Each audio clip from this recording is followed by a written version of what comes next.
خوست کې د لکڼو تیریزیو کونډیو او باغ قومونو وروسته دا دی د ګربزو ولسوالۍ څلورو لویو قومونو نصرالدین، بوریخیل، ضیاءالدین او وجدانوالو قومونو هم له میاشتې خپلمنځي بحثونو او ناستو وروسته د ولور په نوم د مهر اخیستو لپاره مناسبه بیه وټاکله او په پلي کېدا یې ټینګار وکړ.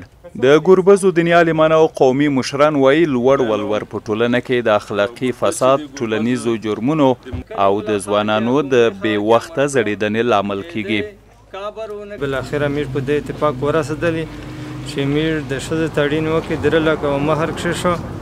هغه سره وطن نوغې کښېښولې چې که چې چا سره غړونه وکړله 1,50,000 روپۍ ونغاوي او بقي چې د ولور د 3 لکه نه زیاته یو خوښي هغه کوم تسپري قومونو کې تړون مشکل وي او بیا چې کله وشي متول بیا مشکل وي نو ضرورت په بنا دا تړون وشو او که سرغړونه وشو هغې دپاره کوم خپل اصول ټاکلي دي نو انشاءالله هغه سزا به دې ته رسېږي. مشران او ځوانان خوښ و چې سیمهوال یې له دې ټولنیز کړاوه خلاصون مومي او په یوه غږ ناوړه رواجونو ته د پای ټکی ږدي. ورته مهال د دې ولایت له نورو قومونو او ولسوالیو اوسیدونکو څخه هم وغوښتل چې د دوی په پله قدم کیږدي او د اسلامي امارت له چارواکو څخه د ولسي پریکړو په بشپړ تطبیق د همکارۍ غوښتونکي شول. مهر چګو او 8 لکه 9 لکه افغانۍ دا د برداشت خبره نه وه.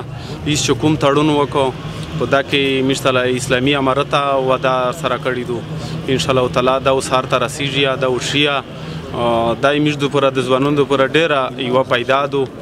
ځوانان فشار نه خلوص شول، تکلیف نه خلوص شول، دا ډېر ښه اقدام دی. هیره دې نه وي چې د ګربزو قومونو په خپله سیمه کې د مخدره توکو د کښت، قاچاق او استعمال د مخنیوي ترڅنګ پر نورو خلکو هلته د ځمکې خرڅلاو هم مطلق منع کړی دی.